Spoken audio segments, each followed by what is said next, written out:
क्या आपको special status मिला? మీకు ప్రత్యేక హోదా లభించిందా? क्या आपको पोलावरम प्रोजेक्ट मिला? మీకు పోలవరం ప్రాజెక్టు లభించిందా? कडप्पा स्टील प्लांट मिला? Kadapa steel plant లభించిందా?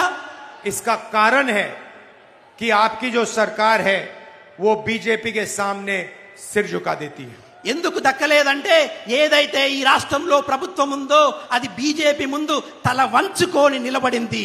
वो बोल ही नहीं सकते हैं వాళ్ళు చెప్పలేకపోతారు, क्योंकि भ्रष्टाचार के जाल में वो फंसे हुए हैं। ఎందుకంటే అవినీతి కుంపంలో వాళ్ళు మునిగిపోయి ఉన్నారు। अगर हमारी सरकार 2014 में आती, हम ये वायदे 2 दिन के अंदर पूरे करके दिखा देते।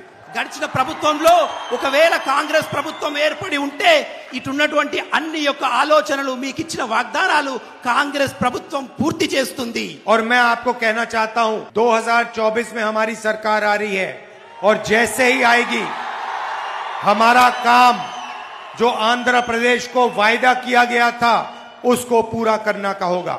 2024లో కాంగ్రెస్ ప్రభుత్వం ఏర్పడగానే ఏదైతే కేంద్ర ప్రభుత్వం ఆంధ్ర ప్రజలకు వాగ్దానం చేసిందో ఆ వాగ్దానాలన్నీ మేము నెరవేర్చి తీరుతాము। आपको 10 साल का स्पेशल स्टेटस मिलेगा। 10 సంవత్సరాల మీకు ప్రత్యేక హోదా లభిస్తుంది। पोलावरम प्रोजेक्ट मिलेगा। పోలవరం ప్రాజెక్టును కూడా మేము చేసి తీరుతాము। कडप्पा स्टील प्लांट मिलेगा। కడప స్టీల్ ప్లాంట్ను కూడా మీకోసం చేయిస్తాము। 100% गारंटी हम आपको दे रहे हैं। ప్రతి ఒక్క వాగ్దానాన్ని మీకు నెరవేర్చి తీరుతాము।